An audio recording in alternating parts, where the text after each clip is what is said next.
Answer. Titration is the process of chemical analysis in which the quantity of some constituent of a sample is determined by adding to the mere sample an exactly known quantity to another substance with which the desired constituent reacts in a definite known proportion.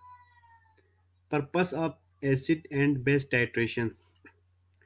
Acid base titrations are usually used to find the amount of a known acidic or basic substance through acid base reactions.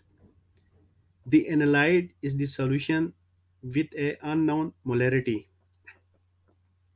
Types of acid base titration.